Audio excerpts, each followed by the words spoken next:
have over 850 hours played on college football Dynasty, and this is what I learned. Yes, 850 hours. That's a lot of time played on this game over what, an 8-month period, but it's all for you guys, man. I spend a lot of time just testing stuff, man, just doing dynasty after dynasty, just testing stuff, whether it's coach abilities, player progression, position changes, a little bit of everything, just testing stuff so I can make videos for you guys. I also put hundreds of hours into actual dynasty rebuilds, whether it's Temple, the Pit rebuild I recently dropped.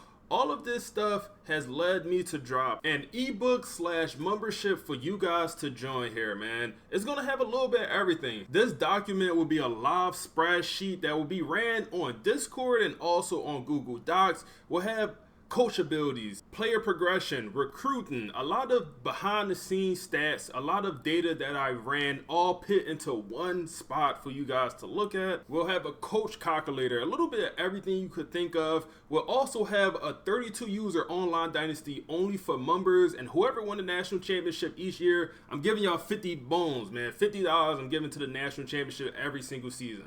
This will be a monthly membership, and I'll keep it running even throughout college football 26 and beyond. If you join now, you'll get first dibs on the 32 user online dynasty picking your team. It will be PS5 once we get enough members. I'm also going to start an Xbox League. I understand this will not be for everyone. I'm still going to drop the free content here on the YouTube, but this is a chance for me to expand and do more than just what I do now. Opportunity for questions, one-on-ones in the Discord, a little bit of everything. Join down below. This product will officially launch this weekend, but if you hit the link down below and join right now, you'll get first dibs on whatever team you want in the online dynasty. Now, with that being said, let's get into the actual meat of this video. I know that was a super long intro, but we launched something, did something special. We're doing something special here.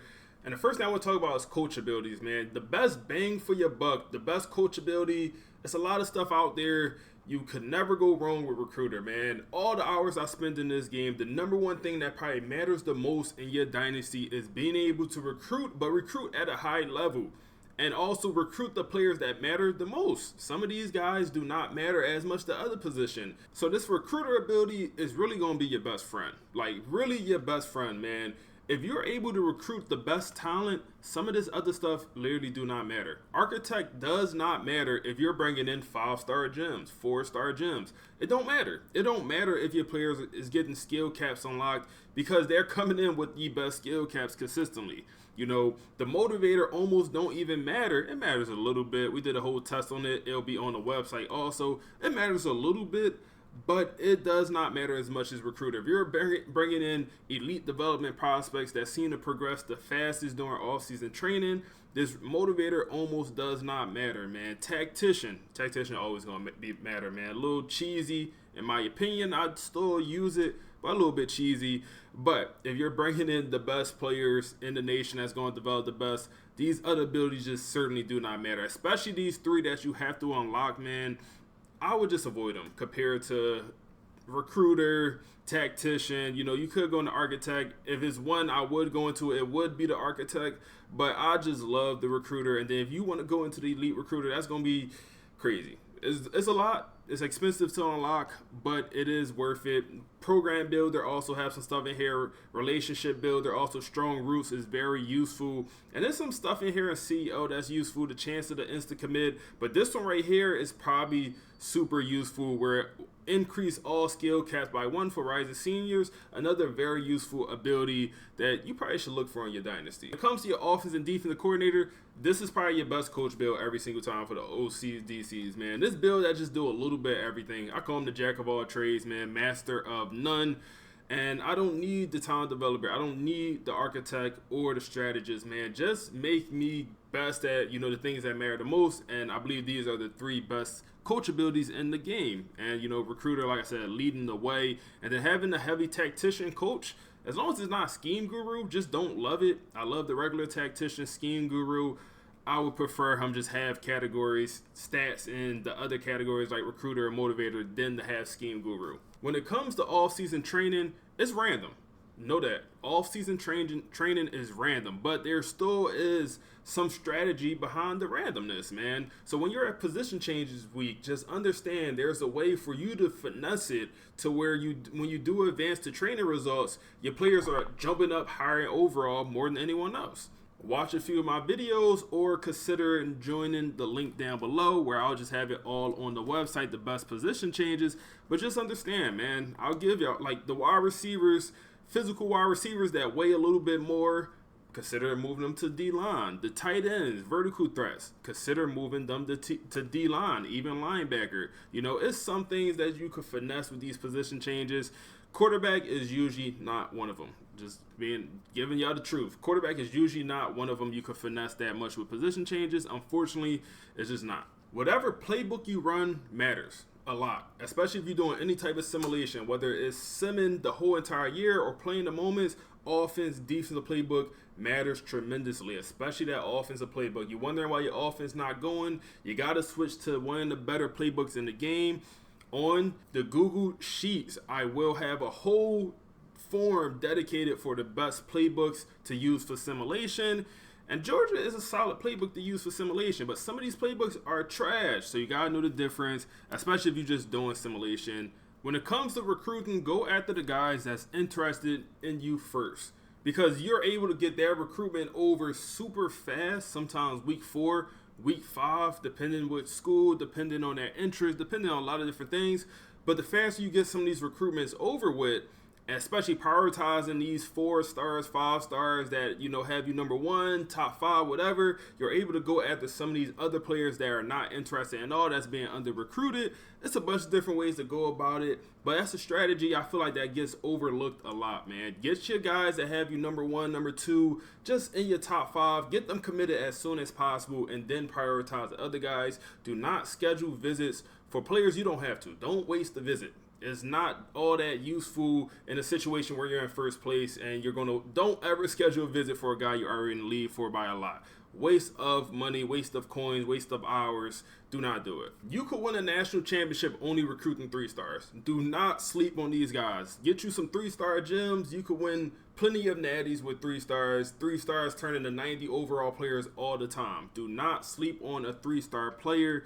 But please realize the gap between a 3-star to a 4-star to a 5-star is a huge difference. So if you're able to go after nothing but 4 stars, do it. The gap is so crazy, man. You have 3 stars coming in at around like a 68 overall. You have 5 stars, 4 stars coming in like a 75, 74, depending on what position. You'll have some 5 stars coming in like 78. So the gap between 4-star to 5-star is not as big as the 3-star to 4-star gap. So please understand that. Don't really prioritize the 5 stars if you're a smaller school, man. You're wasting your time. Prioritize the 4 stars. If you're a 1-star program, you should not be going after many 5 stars. 1, 2. Go after a lot more 4 stars and then prioritize your 3 stars, kind of in that order. 2 stars, 1 stars is absolutely pointless unless you're doing some type of challenge, rebuild, whatever. Absolutely pointless in this game. And the reason I say it's pointless is just so many 3-star prospects out there, man. So many. You get all the way to the off season, there's like hundreds of 3 stars that never even commit to a school that would just, I don't even know where they go. Maybe they go play JUCO ball. It's not really like that in real life, you know, especially in this game. It shouldn't be like that when you have 1 star, 2 stars prospects getting signed and you have all these 3 stars being under recruited. It just don't all the way make sense. Getting your team prestige up is super important. And y'all all should know how to do it at this point. It's a combination of all your grades. You know, some of these grades you can't change. You know, like campus, lifestyle, some of the stuff you can't change. But a lot of stuff you have a big impact on. Pro potential. That's why you got to be smart about what positions you recruit to get your pro potential up. If you're a bad school, 1 star, and your pro potential is an F, well, guess what? Recruit a blocking tight end that's a gem. And by year 2, year 3, he's going to be a 90 overall. He's going to get drafted. You know, simple stuff like that to get some of these grades up. You know, championship contender. Get that up by winning games. Super simple, obviously. Program tradition takes a long time to get that up. It also takes a long time to drop. And that could benefit you as well. Be smart when you're scheduling your games here, man. Try to schedule a game week 4, week 5 at home against a team that is solid but still beatable. Just so you could do like prime visit weeks, man. I love this. Week 4, offensive visit week. Week 5, defensive visit week. Something like that. You wish you could do it like week 7, week 6, but you usually have some conference games. Wherever you could make it work in this situation is like the week 14 visit. By that point, it's too late. So, you know, you probably want to schedule these visits a little bit earlier in the season. Week 3 is just too early for any visit to really, they don't hit their top 5 at that point. And I know I talked bad about visits earlier in this video, but a visit could either win you or lose you a recruitment. And that's the issue I have with them, man. And sometimes they'll lose you the recruitment when they shouldn't. You know, you lose to a team that's very good. In real life, that loss would not be that impactful on that athlete. You know, Alabama losing to LSU, it's 2 top teams competing. You know, even if that player is on the visit of the losing team, they still could enjoy that visit a lot. In this game, that does not happen. When it's a bad visit, it's a horrible visit. And when you lose the game, and that's not really always the case. At the end of the day, this Dynasty mode is what you make it. If you want to have fun with it, you want to do some crazy stuff, if you want to force every single player on whatever team to transfer, you have the ability to do that with that finesse in this game. Just have fun with it. Do whatever's interesting, man. We'll also have a weekly challenge for our members Discord, and that challenge might be a recruiting challenge. Get the #1 recruiting class with this team, whatever. We'll have a weekly challenge that'll keep the Dynasty fun, interesting. So if that's something you're interested in, tap in. When it comes to redshirting, you probably want to redshirt every single freshman, man. Every single freshman, at least when you get good enough. If you're still a 1-star school and that freshman 4-star you bring in the best player, play them. But in most cases, you want to redshirt every freshman, get the most out of them. In some cases, they'll redshirt, jump to like a 90 overall. You only get 2 years to play with them before they go to the league. It happens. In most cases, you want to redshirt to get the most out of these players because most players won't be like that. That's the rare occurrence. So I covered this in a bunch of videos, so we're going to super quickly go over it, but I could not leave it out. When you're at this screen, press triangle on your player, go over to more, then you want to go to stats, and this is going to allow you to see a player career stats that you can't see otherwise really, and then also importantly traits. Traits is important for the quarterbacks, man. Sense suppressor, oblivious. In the last video I misspoke. This is the best ability for sense suppressor, man. When it's paranoid, usually that means when they throw the ball, they throw the ball and they're under pressure. Maybe not usually, but more times than not, it leads to a bad pass. Any sort of pressure in the pocket may lead to a bad pass. With that paranoid, oblivious is going to be the best. All of these position groups have some type of trait that matter. Tight spiral is another one. He clearly don't have it. He don't have the tight spiral. Wonder why he keep throwing ducks. He don't have the trait. That right there also matters a lot with simulation because also is like aggressive when it comes to decision making for your quarterback. You might have a conservative quarterback and wonder why he keep throwing for 220 yards. You got Mac Jones at quarterback, man. You got baby Tua at quarterback, man. They not trying to throw that ball downfield. Next, Heisman. Play on Heisman. If you don't want to play on Heisman, don't do it. But if you're deciding, just play on Heisman. 10-minute quarters, you know, usually what I go with, whether I'm simming or just playing the full game.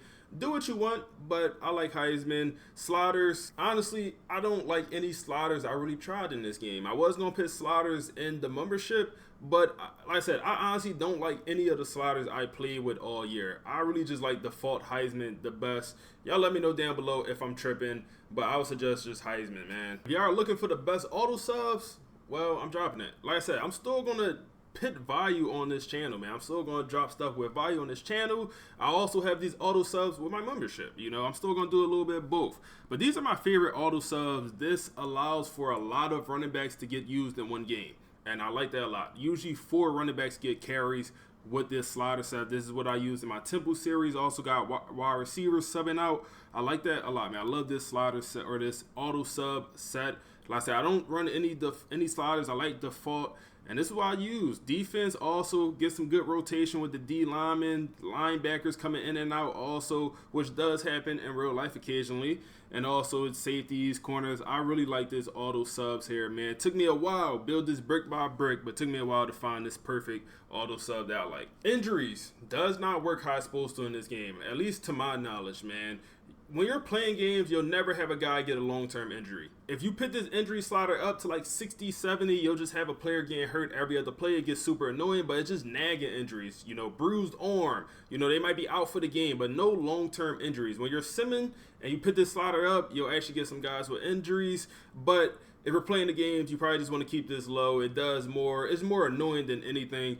I hope they fix it next year, but injury slider, not great. Holding, don't touch it. I don't know what they did with the holding slider. You might want to turn it down. It's super weird when you're actually playing the game. You're getting mad holding penalties. It's usually when you run these stretch plays, man. You run the inside zone all game, you might not get many holdings. You run the stretches, they just call holding left and right off the stretch plays.